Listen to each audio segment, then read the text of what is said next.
ನಮಸ್ತೆ ಸಖಿಯರೇ, ಮನೆಯೂಟಕ್ಕೆ ಆತ್ಮೀಯ ಸ್ವಾಗತ. ಎಲ್ಲಾ ಹಬ್ಬಗಳಲ್ಲಿ ಸುಲಭವಾಗಿ ಮಾಡ್ಕೊಳ್ಬಹುದಾದಂತ ಸಾಂಪ್ರದಾಯಿಕ ಅಡುಗೆಗಳಲ್ಲಿ ಒಂದಾದ ಆರೋಗ್ಯಕರ ಮತ್ತೆ ಅಷ್ಟೇ ರುಚಿಯಾದ ಗಸಗಸೆ ಪಾಯಸ. ಇಲ್ಲಿ ಹಾಲನ್ನು ಬಳಸ್ತಾ ಇಲ್ಲ. ಮತ್ತೆ ನಿಮ್ಗೆಲ್ಲ ಗೊತ್ತಿರೋ ಹಾಗೆ ಇದನ್ನ ಮಾಡ್ಕೊಳ್ಳೋದಕ್ಕೆ ತುಂಬಾ ಸಾಮಗ್ರಿಗಳು ಬೇಕಾಗಿಲ್ಲ. ಮೊದಲು ಒಂದು ಬಟ್ಲಲ್ಲಿ 2 ಚಮಚ ಅಕ್ಕಿ, 5-6 ಬಾದಾಮಿ, 5-6 ಗೋಡಂಬಿ ಇವೆಲ್ಲವೂ ಮುಳುಗುವಷ್ಟು ನೀರನ್ನು ಹಾಕಿ 1 ಗಂಟೆ ನೆನೆಸ್ಕೊಳ್ಳೋಣ. ಗೋಡಂಬಿ ಬಾದಾಮಿ ಹಾಕ್ಲೇಬೇಕು ಅಂತಿಲ್ಲ, ಹಾಕಿದ್ರೆ ರುಚಿ ಚೆನ್ನಾಗಿರುತ್ತೆ. ಮುಂದಿನ ತಯಾರಿ ಮಾಡ್ಕೊಳ್ಳೋಷ್ಟ್ರಲ್ಲಿ ಇವೆಲ್ಲ ಚೆನ್ನಾಗಿ ನೆಂದಿರುತ್ತೆ.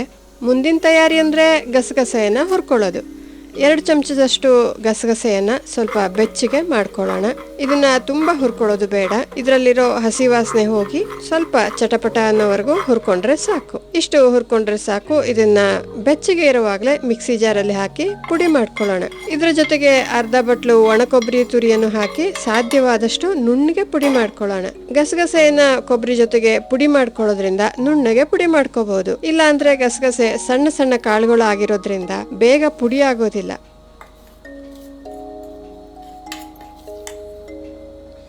ಈ ರೀತಿ ಪುಡಿ ಮಾಡ್ಕೊಂಡ ನಂತರ ಅರ್ಧ ಬಟ್ಲು ಹಸಿ ಕಾಯಿ ತುರಿಯನ್ನ ಇದ್ರ ಜೊತೆಗೆ ಸೇರಿಸ್ಕೊಳ್ಳೋಣ. ಆಗ್ಲೇ ನೆನೆಸಿ ಇಟ್ಕೊಂಡಂತ ಅಕ್ಕಿ, ಬಾದಾಮಿ, ಗೋಡಂಬಿ ಇವೆಲ್ಲವನ್ನ ನೀರು ತೆಗೆದ್ಬಿಟ್ಟು ಹಾಕೊಳ್ಳೋಣ. ಬಾದಾಮಿ ಸಿಪ್ಪೆ ತೆಗೆಯೋದಕ್ಕೆ ಆಗುತ್ತೆ ಅಂದ್ರೆ ಸಿಪ್ಪೆ ತೆಗೆದು ಹಾಕೊಳ್ಬಹುದು. ಜೊತೆಗೆ 3 ಏಲಕ್ಕಿಯನ್ನ ಹಾಕೊಳ್ಳೋಣ. ನಾನು ಸಿಪ್ಪೆ ತೆಗೆದ್ಬಿಟ್ಟು ಹಾಕೊಳ್ತಾ ಇದ್ದೀನಿ. ಇದನ್ನೊಂದ್ಸಲ ಗೋಡಂಬಿ ಬಾದಾಮಿ ತರಿತರಿಯಾಗಿ ಪುಡಿ ಆಗೋ ಹಾಗೆ ನೀರ್ ಹಾಕ್ದೇನೆ ರುಬ್ಕೊಳ್ಳೋಣ. ಈ ರೀತಿ ರುಬ್ಕೊಂಡ ನಂತರ ನೀರ್ ಹಾಕ್ಬಿಟ್ಟು ನುಣ್ಣಗೆ ರುಬ್ಕೊಳ್ಳೋಣ. ರುಬ್ಬುವಾಗ ಎಷ್ಟು ಬೇಕೋ ಅಷ್ಟು ನೀರನ್ನು ಹಾಕಿ ನುಣ್ಣಗೆ ರುಬ್ಕೊಳ್ಬೇಕಾಗತ್ತೆ. ಈ ರೀತಿ ನುಣ್ಣಗೆ ರುಬ್ಬಿ ಒಂದು ದಪ್ಪ ತಳದ ಪಾತ್ರೆ ಅಥವಾ ಬಾಣ್ಲೆಗೆ ಹಾಕೊಳ್ಳೋಣ. ಮಿಕ್ಸಿ ಜಾರ್ಗೆ 1 ಬಟ್ಲು ನೀರು ಹಾಕಿ ಇದಕ್ಕೆ ಸೇರಿಸ್ಕೊಳ್ಳೋಣ. ಮುಂದೆ ಎಷ್ಟು ನೀರು ಬೇಕಾಗುತ್ತೆ ಅಂತ ನೋಡಿ ಹಾಕೊಳ್ಬಹುದು. ಇದಕ್ಕೆ 3/4 ಬಟ್ಲು ಬೆಲ್ಲ ಹಾಕೊಳ್ತಾ ಇದ್ದೀನಿ. ನಿಮ್ಗೆ ಪಾಯಸ ಎಷ್ಟು ಸಿಹಿ ಆಗಿರ್ಬೇಕು ಅನ್ನೋದನ್ನ ನೋಡಿ ಬೆಲ್ಲದ ಪ್ರಮಾಣ ಹೆಚ್ಚು ಕಡಿಮೆ ಮಾಡ್ಕೊಳ್ಬಹುದು. ಇದು ಶುದ್ಧವಾದ ಬೆಲ್ಲ ಆಗಿರೋದ್ರಿಂದ ಹಾಗೆ ಹಾಕೊಳ್ತಾ ಇದ್ದೀನಿ. ಇದರಲ್ಲಿ ಕಸ ಕಡ್ಡಿ ಏನೂ ಇರಲ್ಲ. ಉಂಡೆ ಬೆಲ್ಲ ಅಥವಾ ಬೇರೆ ಯಾವುದೇ ಬೆಲ್ಲ ಉಪಯೋಗಿಸೋದಾದ್ರೆ ಬೆಲ್ಲಕ್ಕೆ ನೀರ್ ಹಾಕಿ ಕರಗಿಸಿ ಶೋಧಿಸಿ ಹಾಕೊಳ್ಬಹುದು. ಆಗ ಪಾಯಸಕ್ಕೆ ನೀರ್ ಹಾಕೊಳ್ಳೋಕು ಮೊದಲು ಬೆಲ್ಲದ ನೀರನ್ನ ಸೇರಿಸಿ ನಂತರ ನೀರ್ ಎಷ್ಟು ಬೇಕಾಗುತ್ತೆ ಅಂತ ನೋಡಿ ಹಾಕೊಳ್ಬಹುದು. ಬೆಲ್ಲ ಹಾಕಿದ ನಂತರ ಅದು ಕರಗೋವರೆಗೂ ಬಿಡದೇನೆ ಕೈ ಆಡಿಸ್ತಾ ಇರ್ಬೇಕಾಗತ್ತೆ. ಇಲ್ಲ ಅಂದ್ರೆ ಬೆಲ್ಲ ತಳ ಹಿಡಿದ್ ಬಿಡುತ್ತೆ. ಅಕ್ಕಿ ಹಾಕಿರೋದ್ರಿಂದ ಈ ಪಾಯಸ ಕುದಿತಾ ಬಂದ ಹಾಗೆ ಮಂದವಾಗುತ್ತೆ.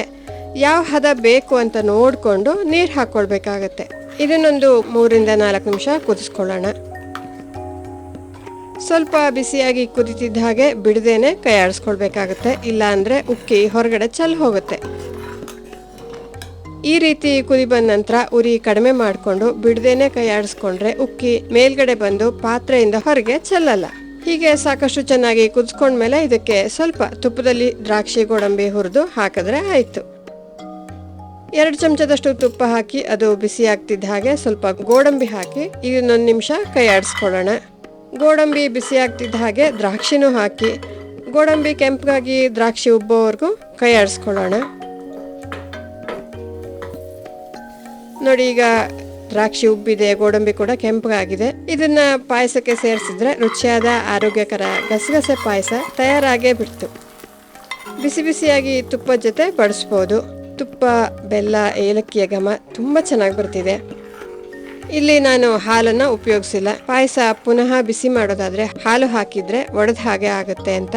ನೀವು ಹಾಲು ಹಾಕೋದಾದ್ರೆ ಸ್ವಲ್ಪ ಆರಿದ ನಂತರ ಹಾಲು ಸೇರಿಸ್ಕೊಳ್ಬಹುದು. ಯಾವುದೇ ಹಬ್ಬದ ಗಡಿಬಿಡಿಯಲ್ಲೂ ಅಥವಾ ಬೇರೆ ದಿನ ಹಾಗೆ ಮಾಡ್ಕೊಳ್ಳೋದಾದ್ರೂ ಈ ಪಾಯಸ ಬಲು ಬೇಗ ಮಾಡ್ಕೊಳ್ಬಹುದು. ಅಂದಹಾಗೆ ನೀವು ಗಸಗಸೆ ಪಾಯಸ ಹೇಗೆ ಮಾಡ್ತೀರಿ ಅಂತ ನಮ್ಗೆ ತಿಳಿಸಿ, ನಾನ್ ಕೂಡ ತಿಳ್ಕೊತೀನಿ. ಇನ್ನಷ್ಟು ಸುಲಭ ಅಡುಗೆಗಳನ್ನ ನೋಡುವುದಕ್ಕೆ ಈ ಮನೆಯೂಟಕ್ಕೆ ಸಬ್ಸ್ಕ್ರೈಬ್ ಆಗಿ. ಮುಂದಿನ ಪಾಕವಿಧಾನದಲ್ಲಿ ಮತ್ತೆ ಭೇಟಿಯಾಗೋಣ. ಅಲ್ಲಿವರೆಗೂ ನಮಸ್ಕಾರ.